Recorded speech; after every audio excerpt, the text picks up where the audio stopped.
E aí, pessoal? Bem-vindo ao canal Chamo Físico. Meu nome é Thales Rodrigues e eu serei seu professor de Física aqui no YouTube. Na aula de hoje, nós vamos resolver a prova da FAMERP, primeiro dia da prova da FAMERP de 2017, tá? Antes de iniciar o vídeo, duas dicas, hein? Aqui embaixo eu coloco um link onde você pode baixar a prova caso você não tenha ainda. Baixe a prova e inclusive tente fazer antes de assistir esse vídeo. Assim você aproveita melhor a minha resolução, já tendo uma noção das questões, o que cada uma delas cobra. Segundo detalhe é, caso tenha aquela questão que você queira ver a resolução de cara, aqui embaixo mesmo na descrição eu coloco o tempo de cada uma delas. Assim você já pode dar aquele pulão para a questão que você está a fim de ver a resolução. No mais é isso, espero que goste desse vídeo e não deixe de curtir, hein? Bora para nossa aula então!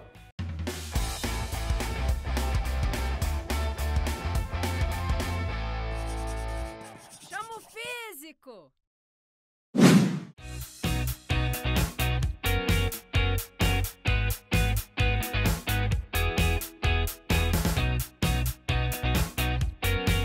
Bom, então vamos lá. Nessa primeira questão você tem que ser capaz de olhar para o desenho da figura e tentar fazer esse desenho aqui, ó. A questão me dá um desenho visto de cima da situação. Olhando de cima uma bolinha que é lançada da mesa, eu percebo o alcance dela, que é de 2,4 metros. No segundo desenho, ele me dá um desenho de frente. De frente eu consigo ver a altura da mesa, que seria de 1,25 metros. Eu aqui agora fiz um outro desenho, que é um desenho de perfil, olhando de lado. A bolinha é lançada horizontalmente com uma velocidade V0, é justamente o que eu quero determinar, dessa altura de 1,25 metros e tendo um alcance de 2,4 metros. Qual é o valor de V0? A primeira coisa que a gente tem que fazer aqui é, primeiro, vamos determinar o tempo de queda. Vem comigo. Para o tempo de queda, também chamado de tempo de voo, nós temos que olhar para o movimento vertical.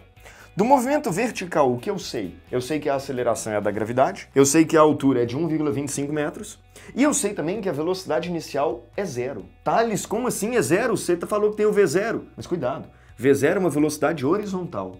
Verticalmente, inicialmente, não há velocidade. Se eu quero saber qual é o tempo gasto para isso, podemos usar essa formulinha aqui, ó. D igual a V0t mais meio de AT2.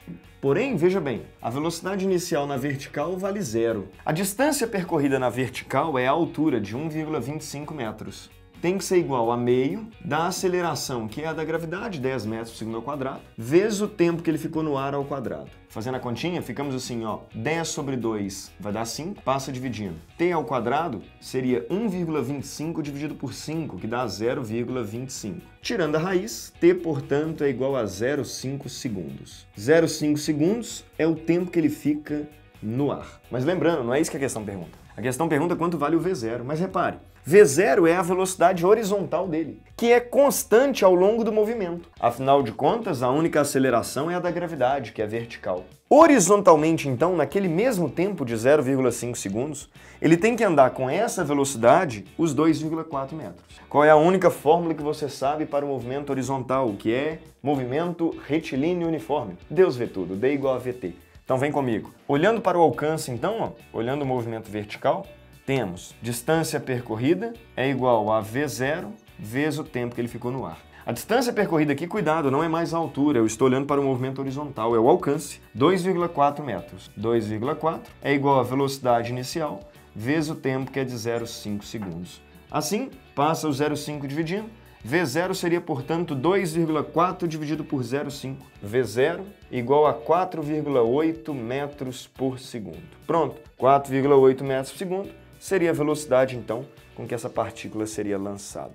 Conclusão, resposta letra D. Bora para a próxima.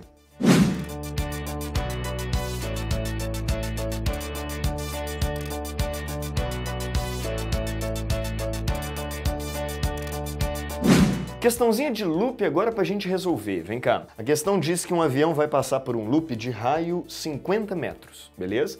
No ponto mais alto a velocidade dele é de 180 km por hora. A questão pergunta nesse momento qual é a força feita pelo assento sobre a pessoa. Lembrando, quando a questão fala de força feita pelo assento, que força é essa? Força feita pelo assento é a chamada normal, porque é uma força de compressão. Vamos representar as forças que atuam na pessoa no ponto mais alto? Vem cá. No ponto mais alto nós temos força-peso da pessoa, tá aqui, força-peso, e temos também a força normal, que é o que a questão pede, né, que você calcule. Perceba, quando a pessoa está passando pelo ponto mais alto do loop, de cabeça para baixo, o banco está acima dela, né? Você está vendo aqui no desenho. Ela empurra o banco para cima. Se ela empurra o banco para cima, o banco reage empurrando ela para baixo. Então, na verdade, a normal, a força de compressão, ela atua aqui para baixo. Então temos essas duas forcinhas atuando, peso e normal. Thales, meu professor me contou que quando está fazendo círculo tem que ter uma força chamada força centrípeta. Você não está esquecendo dela, não? Não. Porque força centrípeta, na verdade, inclusive volte naquele vídeo ali, ó, no vídeo que eu fiz aqui no canal falando de loop, né? Parecido com esse, só que numa pista de carrinho Hot Wheels. Mas veja bem, força centrípeta não é mais uma força. A força centrípeta é uma resultante que aponta para o centro da trajetória. Então, na verdade, se ela é uma resultante, essas duas forças que são as que atuam, peso e normal, juntas, farão o papel dela. Então, veja bem, a força centrípeta é o peso mais a normal. Como é que se calcula a força centrípeta? Lembrando, força centrípeta é mv2 sobre r. Massa da pessoa, velocidade dela ao quadrado, sobre o raio da trajetória. Tem que ser igual ao peso, que é mg, massa vezes gravidade, mais a normal. Essas duas forças, peso e normal, é que fazem o papel da força centrípeta, resultante que aponta para o centro. Então vamos substituir os valores. Massa, 80 kg, vezes velocidade. A velocidade é de 180 km por hora, entretanto, vai dar merda. Vai dar merda por quê? Porque aqui em km por hora e o raio em metros não está coerente. Temos que passar de km por hora para o sistema internacional, metros por segundo. Como é que eu faço isso? Divide por 3,6. Dividindo por 3,6, vou cortar aqui então, ó, 180 km por hora vai virar 50 metros por segundo. Então vai ficar vezes a velocidade, que é 50, ao quadrado, sobre o raio, que é 50, é igual massa, 80 kg, gravidade, que é 10, mais a normal. Podemos cortar aqui o quadrado com esse cara aqui, ó. Ficamos então assim, ó, 80 vezes 50, 4.000. É igual 800 mais a normal.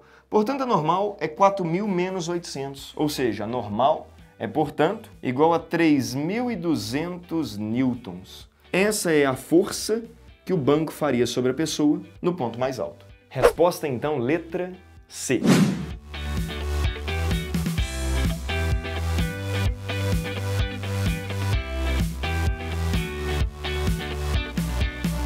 Próxima questão é uma questão de torque, também chamada de momento de uma força. A questão fala que nós temos uma estrutura de pendurada no teto e aqui nós temos 4 carrinhos, tá? Que eu coloquei ali só pelas bolinhas mesmo. 4 carrinhos de massas iguais, chamou esse conjunto de A. De pendurado, há 2 risquinhos desse ponto de apoio aqui, ó. Nós temos um outro conjunto, que é esse conjunto aqui com 2 carrinhos de massas iguais aos demais. Chamei esse conjunto de B. A questão pergunta, aonde eu devo colocar, em qual risquinho, né? E ele me dá aqui as posições 1, 2, 3, 4 ou 5, de tal forma que o sistema permaneça em equilíbrio. Veja bem, para que o sistema permaneça em equilíbrio, o momento resultante, o torque resultante tem que ser zero.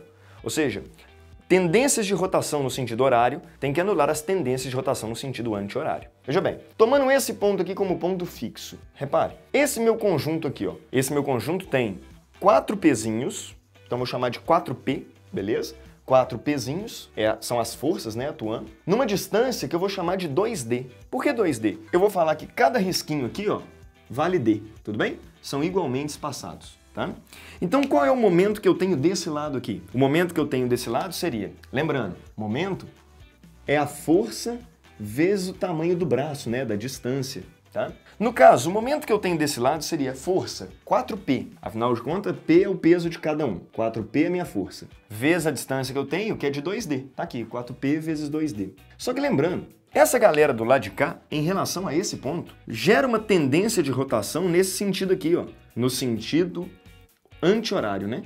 Então, no sentido anti-horário é a tendência de rotação. Eu tenho que colocar esse conjunto em algum lugar aqui, ó, de tal forma que ele gere a mesma tendência no sentido horário, porque aí o sistema fica em equilíbrio. Qual é o peso desse meu conjunto? Bom, não interessa, são 2 bolinhas e cada uma tem P, então esse conjunto pesa 2P. Então ele fará uma força de 2P. A pergunta é, qual é a distância que eu devo colocá-lo para que o momento seja o mesmo? Repare, a posição que eu vou colocar ele, eu vou chamar de X, é a distância que ele está, ok? O momento gerado por ele, para anular o momento do lado de lá, né, para ser igual, tem que ser a força que é 2P, é a força que ele faz, vezes a distância, porque momento é isso daqui, ó, e tem que ser igual dos dois lados, vezes a distância que eu vou chamar de X. Repare, fazendo a continha, podemos cortar então, olha só, P com P, 2 com 2. Sobramos então que X é igual a 4D. X é igual a 4D resolve o meu problema de equilíbrio.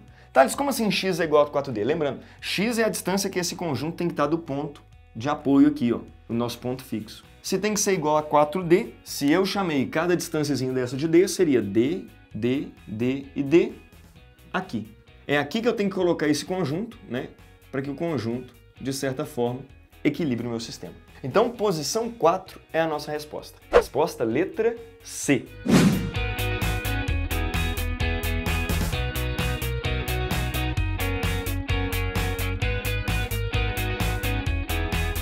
Próxima questão, uma questão de quantidade de movimento. Uma bolinha numa mesa de sinuca aqui, né? Ela vem, colide com a parede, né? E sai para lá, ó. Beleza. A questão fala que o ângulo entre a direção de movimento da partícula, né, e a parede da sinuca aqui é de 45 graus. Sabendo que ela chega com uma velocidade v, que a colisão ela é perfeita, colisão elástica, ou seja, ela sai com a velocidade v também, não houve dissipação de energia nenhuma. A questão pergunta qual é a variação da quantidade de movimento dela. Lembrando, quantidade de movimento é uma grandeza vetorial. É uma grandeza vetorial que pode ser escrita inclusive da seguinte forma. Quantidade de movimento é a massa da partícula vezes a velocidade dela. Uma grandeza vetorial. Aqui eu vou ser muito esperto e olha o que eu vou propor para você. Esquecer essa velocidade v e quebrá-la, na verdade, em duas partes. Quando eu falo quebrar essa velocidade em duas partes, eu estou me referindo às componentes dela. Como é que eu faço as componentes dessa velocidade? Você aprendeu lá na matemática básica. Vem cá. Separando essa velocidade aqui assim, ó, nós temos uma parcela horizontal, a gente costuma chamar de Vx, né? E uma parcela vertical,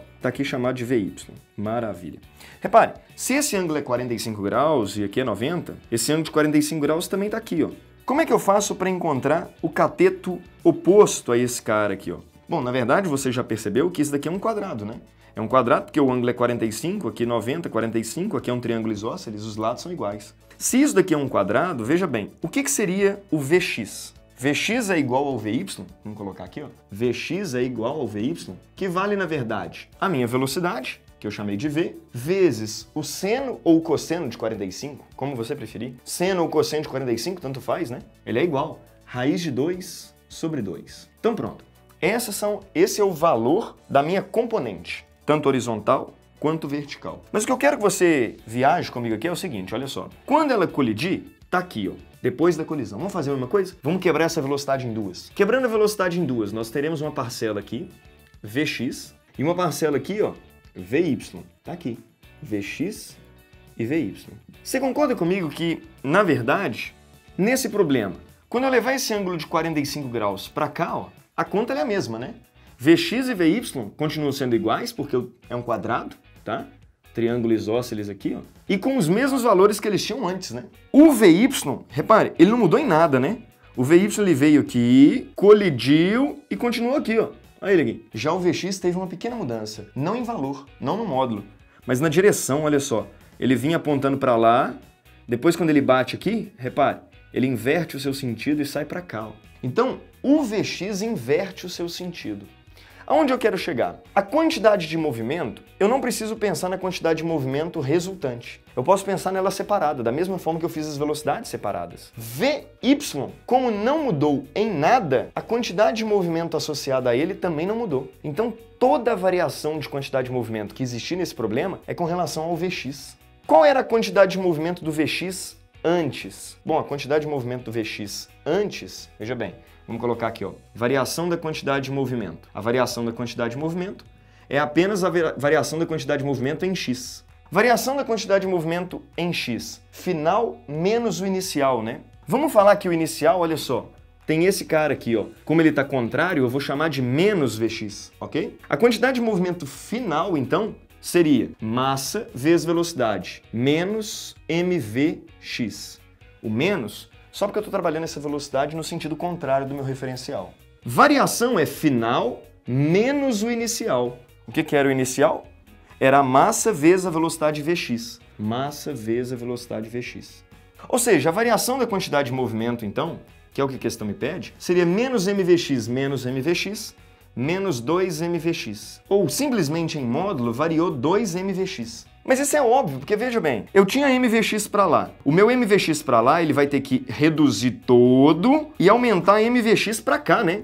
porque agora a velocidade está para cá. Então eu tive que perder o mvx para lá e ganhar um mvx para lá. Então ele variou, na verdade, 2 mvx. Porém, a questão não pede em função de Vx, a questão pede em função de V. Mas nós já sabemos que o Vx é V raiz de 2 sobre 2. Logo, a variação da quantidade de movimento seria, então, em módulo, esquece o menos, 2mVx, que é o V raiz de 2 sobre 2.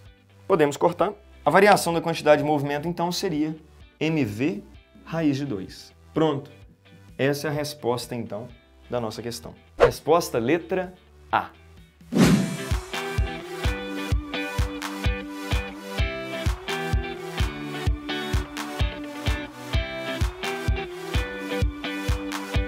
Bom, a questão se refere a um experimento feito por um mergulhador. Debaixo d'água, nós temos um tubo de ensaio com ar. A questão me fala que quando ele está numa certa profundidade, cuja pressão é de 2 atm, o tamanho dessa coluna de ar aqui dentro é de 20 centímetros. Quando ele afunda mais um pouco, tá? Quando ele desce mais um pouquinho, mais água acaba entrando e o volume, a altura aqui agora, né, referente de ar aqui dentro, né, é de 16 centímetros. Beleza? A questão pergunta qual foi o tanto que ele afundou, a variação de profundidade dele daqui para cá, sabendo que a temperatura no local permanece a mesma. A primeira coisa que a gente tem que avaliar aqui é a seguinte, olha só. Vamos tomar esse ar aqui dentro como sendo um cilindro, ok? Daqui para cá, o volume diminuiu. Como é a mesma temperatura, a pressão aumenta. Thales, mas como é que eu faço esse cálculo do aumento da pressão? Simples, lá em gases. Lá em gases, você sabe que a pressão inicial vezes o volume inicial sobre a temperatura inicial é igual à pressão final vezes o volume final sobre a temperatura final. Afinal de contas, o sistema é fechado, não entra nem sai ar.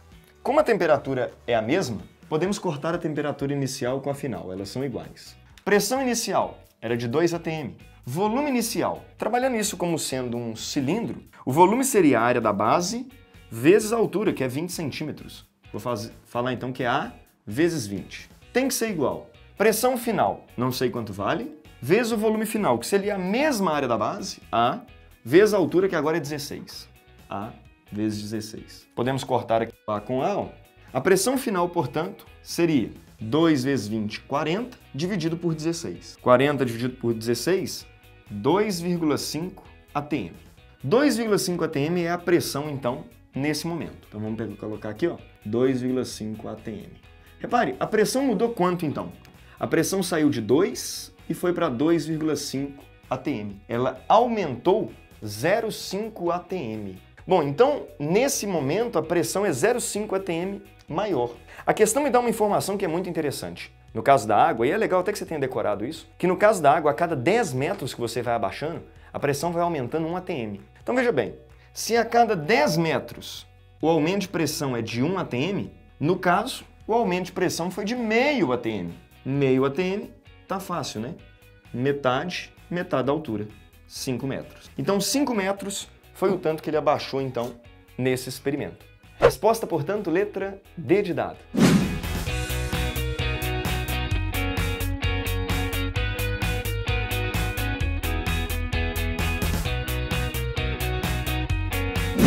Próxima questão, uma questão de refração. Muito boa e muito rápida da gente resolver. Nós temos uma esfera que é de vidro e está no ar. 2 raios incidem nela aqui juntos, um azul e um vermelho. A questão pede para você representar a trajetória desses 2 raios. Veja bem, a primeira coisa que a gente faz para analisar essa mudança de meio, fenômeno chamado de refração, é traçar a normal, aquela reta imaginária perpendicular à superfície. Como é que a gente traça a normal no caso de uma esfera? Lembrando, a normal em uma esfera ela sempre passa pelo centro dela. Então veja bem, está aqui o centro da esfera. Se eu quero traçar a normal nesse ponto, trace a normal apontando lá para o centro. Está aqui, ó. Esses 2 raios gostariam de seguir essa trajetória aqui, ó. Entretanto, não seguirão. Por que eles não vão seguir? Porque ao passar do ar para o vidro, a velocidade diminui. Do ar para qualquer outro meio, exceto o vácuo, a velocidade vai diminuir. E quando a velocidade diminui, tem um desvio. Um desvio no sentido de aproximar da normal. Só que um detalhe.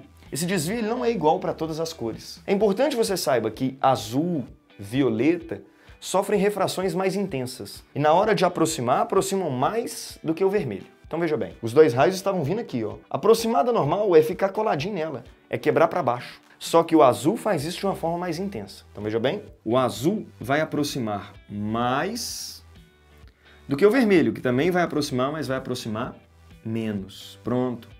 Gerou um fenômeno aqui chamado dispersão da luz branca. Dispersão da luz branca, ou né, no caso aqui, dispersão só dessas duas mesmo, separaram. Tá? Quando chegar aqui nessa outra face, veja bem, novamente vamos traçar a normal de cada um deles. Normal, você sabe, sempre apontando para o centro. A normal do vermelho está aqui, a normal do azul está aqui. Ó. Na hora de sair do vidro e retornar para o ar, processo contrário. Do vidro para o ar a velocidade aumenta.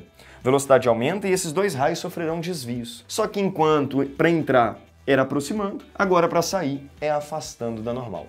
Da mesma forma que o azul, o violeta, aproxima mais na hora de reduzir a velocidade, na hora de aumentar eles também afastam mais. Então eu vou colocar o azul, veja bem, afastando mais da normal e afastar da normal aqui, repare, ele gostaria de vir aqui, ó, é quebrar para baixo, né?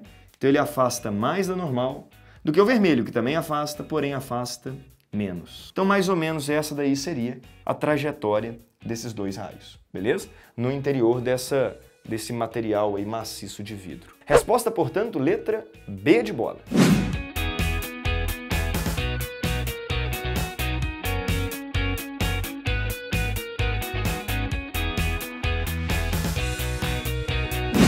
Bom, nossa próxima questão é uma questão de interferência de ondas muito legal, veja bem. A questão fala que nós temos um pulso vermelho se propagando para a direita com a velocidade de 60 cm por segundo. Um outro pulso idêntico a ele se propaga para a esquerda com também 60 cm por segundo. Uma hora eles se encontram e a questão fala que depois de um certo tempo, a configuração da corda é essa daqui, ó, tá? Do pulso é essa daqui. E ele perguntou quanto tempo se passou daqui para cá. Bom, a primeira coisa que você tem que olhar para esse problema é como é que pode esse cara ter essa configuração depois de um certo tempo?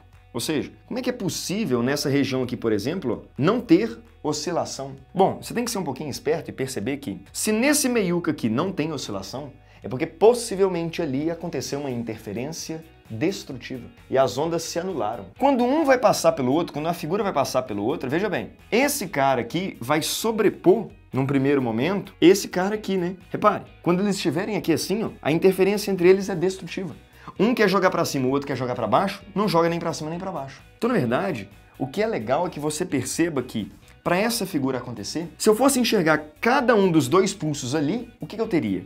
Eu teria isso daqui, ó. Essa parte mais alta vermelha é essa daqui, e a parte mais baixa tá aqui, ó.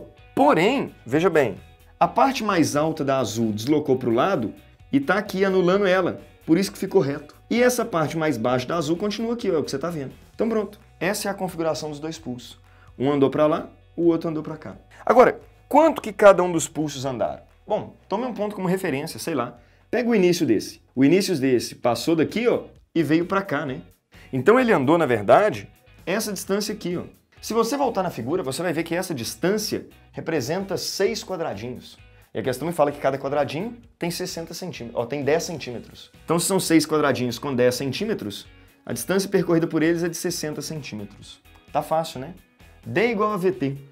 A distância é a velocidade vezes o tempo, já que a velocidade é constante. Deus vê tudo. Distância percorrida pela onda foi de 60 centímetros. Velocidade dela é de 60 centímetros por segundo. Então o tempo que ele vai gastar, obviamente, é de 1 segundo. Em 1 segundo, então, eu saio dessa configuração e caio nessa, com uma interferência destrutiva entre as partes centrais. Resposta, portanto, letra A.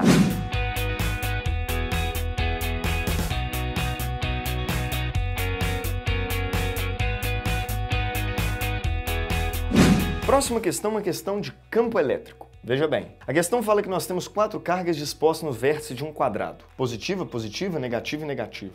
Todas têm módulos iguais. E a questão fala que a carga 1, daqui de cima, positiva, gera no ponto central aqui, que ele chama de ponto P, um campo elétrico E. Ele pergunta quanto vale o campo elétrico resultante. Veja bem, como é que a gente calcula o campo elétrico gerado por uma carga? Lembrando, o campo elétrico gerado por uma das cargas é dado como sendo K vezes o módulo da carga sobre a distância que ela está do ponto ao quadrado. Repare, apesar dos sinais serem diferentes, os módulos são iguais, a questão garantiu isso. E as distâncias até o ponto central aqui também, né? Que seria metade da diagonal do quadrado. Se é a mesma constante, mesmo Q e mesmo D, o campo elétrico é o mesmo. Em todos eles tem o mesmo módulo, só que a gente tem que aprender a representar esse campo elétrico. E aí vale lembrar, para cargas positivas o campo elétrico é divergente, saem delas. Para cargas negativas o campo elétrico é convergente, aponta para elas. Então veja bem, a carga positiva aqui, ó, gera nesse ponto, se ela é positiva, divergente, sai dela. Um campo elétrico para cá, ó. A carga positiva aqui, ó, Q2, divergente também, para lá, sai dela. Carga Q3, negativa, aponta para ela, é convergente. Então tá aqui, ó. Carga Q4, negativa, aponta para ela também, convergente. Então pronto. Então representei os meus 4 vetores campos elétricos. Qual que seria a resultante disso? Tá fácil. Porque olha só, como eles são iguais, eu tenho aqui E e E para baixo. E e E para baixo resultaria em 2E para baixo. Da mesma forma que E e E para a direita, resulta em 2E para a direita. Se eu quero saber o resultante basta eu fazer a regra do paralelogramo, né? Paralela de um no final do outro, paralela do outro no final do um e liga aqui, ó. Pronto, o resultante tá aqui. Se você tem dificuldade na regra do paralelogramo, lembrando, assista esse vídeo aqui, ó. Já comentei aqui no canal sobre regra do paralelogramo. Bom, quanto vale o campo elétrico resultante? O campo elétrico resultante, basta você fazer um Pitágoras, né? Ou melhor do que isso, não é um quadrado de lado 2E? A diagonal de um quadrado, lembrando, é o lado vezes raiz de 2. Então é 2E vezes raiz de 2. Ou se preferir, 2 raiz de 2 vezes E. Esse seria então o campo elétrico resultante. Resposta letra D.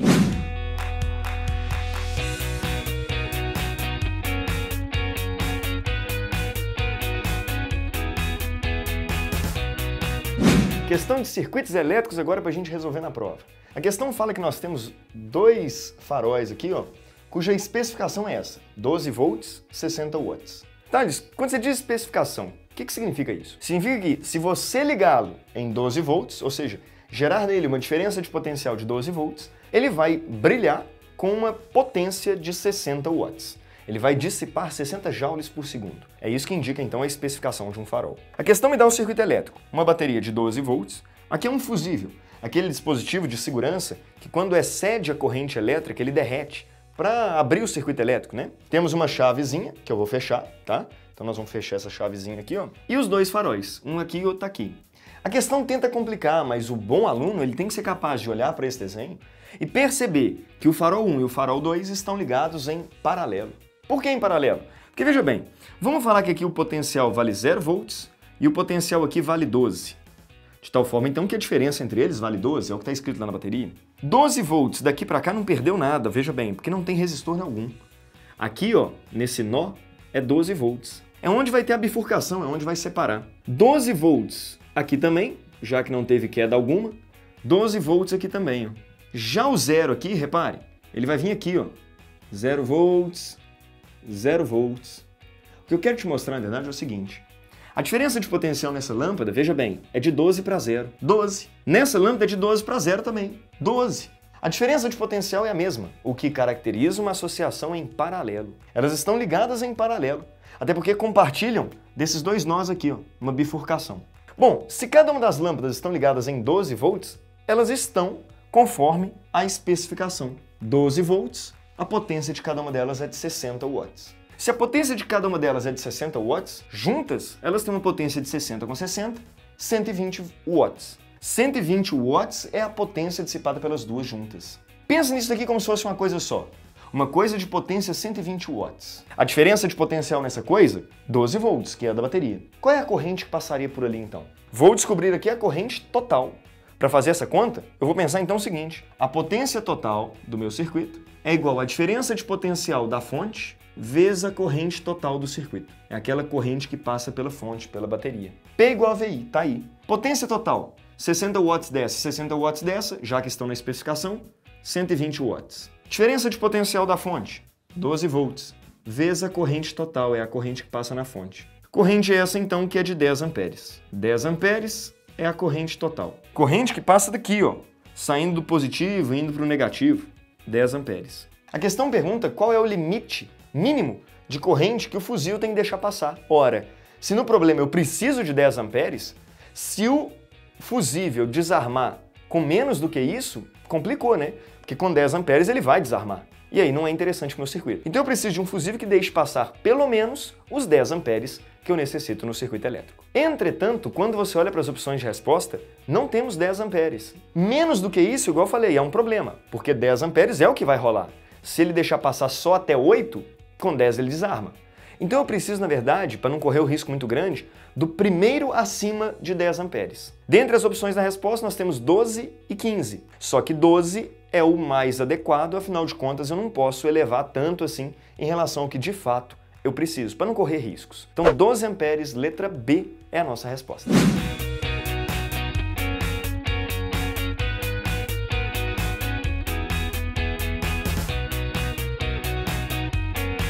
Bom, nossa última questão então da prova, uma questão de lei de Lenz, corrente elétrica induzida. Sei que quando você olha para esse desenho aqui, você já vê, meu Deus do céu, deu muito ruim agora.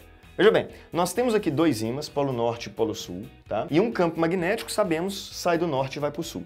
Já representei, inclusive, a linha de indução aqui, ó, saindo do norte para o sul. O meu desenho não é tão bom quanto o desenho da figura, tá? Nós temos uma haste, uma espira que está aqui, ó, no meio desse negócio. E essa espira, alguém vai colocar ela para rodar aqui, ó, rodando nesse sentido que ele chamou de sentido anti-horário, beleza? Então ela vai girar aqui, ó, essa parte aqui vai vir para frente, né? Então ela tá aqui assim, ela vai fazer isso, ó, beleza? Bom, a questão pergunta sobre a corrente induzida que vai aparecer nessa espira.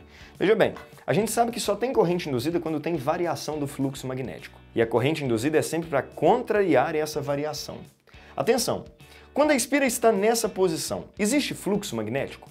Quando eu digo fluxo, você lembra inclusive lá da geografia, fluxo de pessoas, fluxo de água. Fluxo é a quantidade de alguma coisa que passa por uma região. Fluxo magnético é a quantidade de linha de campo magnético que passa por dentro da espira. Repare, quando a espira está nessa posição, linhas de campo passariam por dentro dela. Quando ela começar a girar aqui assim, ó, essa quantidade de linha de indução vai diminuindo, concorda comigo? Faça uma analogia, vamos olhar de lado aqui, ó. Imagine que as linhas estejam para lá. Se a espira está assim, repare, dentro da espira passam linhas. Se ela começa a fazer isso, ó, chega uma hora em que aqui não passa linha nenhuma por dentro dela. As linhas passam todas tangenciando ela aqui, ó, tirando um fino nela, mas não atravessa ela. A espira está fazendo exatamente isso. É importante que você tente visualizar isso. Ela estava numa situação em que passava um fluxo e quando ela começa a girar, esse fluxo ele vai diminuindo, ok? Até quando ela ficar de lado aqui, ó, paralela à linha do campo, o fluxo foi a zero. Quando o fluxo começa a diminuir, gerou variação do fluxo, ele diminuiu. A espira não gosta disso e ela vai gerar uma corrente elétrica tal que o campo produzido por ela seja contrário. Ou seja, ela produza um campo magnético que contraria essa variação. Thales, eu não entendo o que é contrariar a variação. Vou te ensinar então. Se tinha fluxo magnético quando ela estava aqui, e ao girar o fluxo magnético para lá começou a diminuir, ela tem que deixar do jeito que estava. Então a própria corrente induzida, que vai aparecer na espira, tem que gerar um campo magnético para lá, para compensar o tanto que ele está diminuindo. Afinal de contas, tinha um fluxo para lá. Se ele começa a diminuir, eu gero para lá, para compensar. Isso é contrariar a variação do fluxo. Se ele diminui para um lado, eu gero para aquele lado. Bom, para ela gerar um campo magnético a favor desse campo aqui, ó, já que o fluxo está diminuindo quando ela começa a girar, regra da mão direita. Te ensinei inclusive nesse vídeo aqui, ó. Vou usar aquela minha regra da mão direita adaptada. Quem frequenta o canal já sabe. Veja bem, quando eu tenho espiras, eu vou adaptar. Coloco o dedão para o campo. Se o campo produzido aqui dentro tem que ser a favor do campo existente, já que ele estava diminuindo o fluxo, né? Para o campo ser, dedão aponta o campo, tá? Para o campo ser para lá, ó, olha o sentido que a corrente tem que ser produzida. A corrente tem que ser produzida no sentido A, B, C, D. Ou seja, nesse sentido aqui, ó, é que tem que aparecer a corrente, para que ela produza um campo a favor desse campo aqui, ó, ok? Então, nesse primeiro momento, quando a espira começa a girar reduzindo o fluxo, ela gera um campo para cá e aparece uma corrente A, B, C, D. Mas aí o aluno pode questionar assim, Thales, mas e depois? Depois que ela já girou tudo, então ela estava aqui, vamos voltar para o lado aqui, ó. O campo vermelho está para lá. Quando ela gira para cá, ó, reduziu o fluxo. Ok. Só que depois, repare, o fluxo ele começa a aumentar, né? Por quê? Porque agora volta a ter linha atravessando essa região. Se o fluxo ele começa a aumentar, quando ele aumenta, a espira não gosta disso. A espira, na verdade, nunca gosta de nada. Só que ele aumentando, ela não vai gerar a favor, ela vai gerar contrário. Então agora, nesse momento, veja bem, quando a espira girar, ela tem que gerar um campo contrário. Um campo contrário apontando para lá, ó. Só que um detalhe, repare, enquanto no primeiro momento, você entendeu que a corrente é no sentido A, B, C, D, no segundo momento, não caia na pegadinha.